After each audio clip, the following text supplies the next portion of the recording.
Oh, hi. I didn't see you there. I was just catching up on some late night reading. So you came here about questions about economics, huh? Well, I got the stuff for you. Let's talk about demand first. So one thing you really need to know is just the basic law of demand.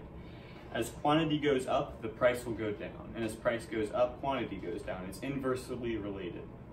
So say something that cost $5 went up to $10, the quantity would actually go down. And if the price went down, the quantity of it being sold would go up. So there's three basic things you need to know about demand.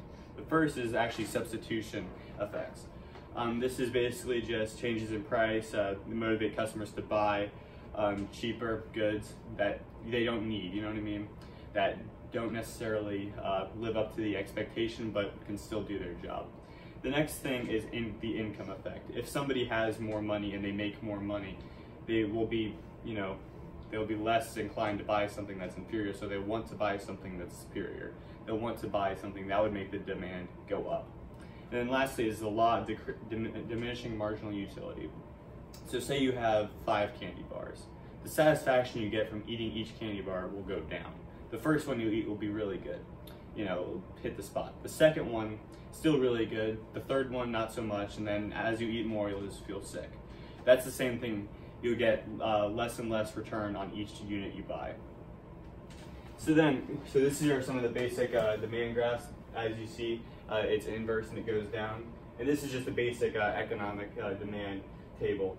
The price is $10 and the quantity is 5. And as the price goes down, the quantity goes up. So let's talk about how actually the demand graph can shift. So say a new study comes out on, this is a graph for Pop-Tarts. If Pop-Tarts cause cancer, this would actually make the graph go down like this. Demand would go down, people would not want to buy it, and that would just mean the overall quality goes down.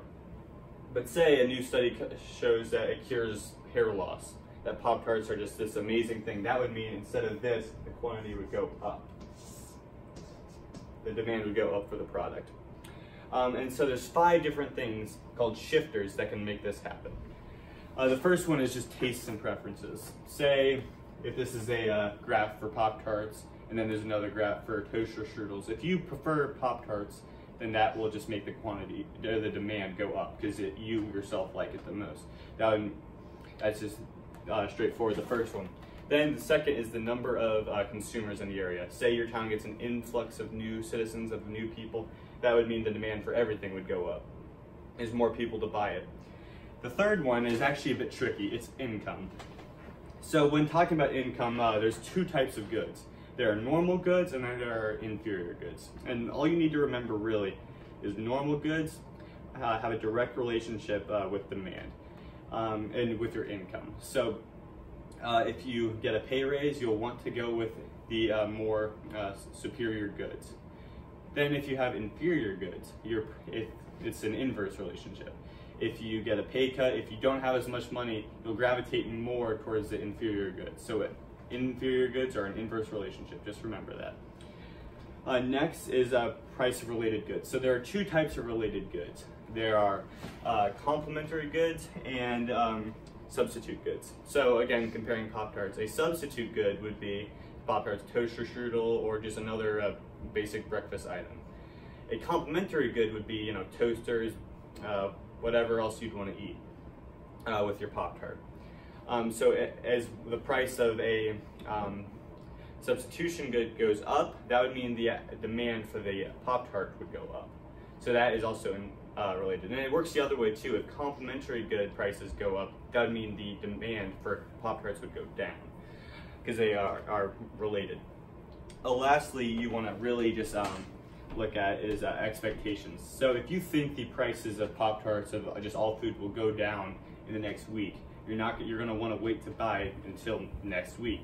You're not going to want to buy now. Expectations is one of the biggest shifters. So like I said, there are 5 different shifters that can change the graph. So next, let's talk about movement on the demand graph. So a movement from A to B, there's 2, let's just stop and think. If we want this graph to go to this graph, if we want points A and B to get to C. How do we do that? There are two different ways.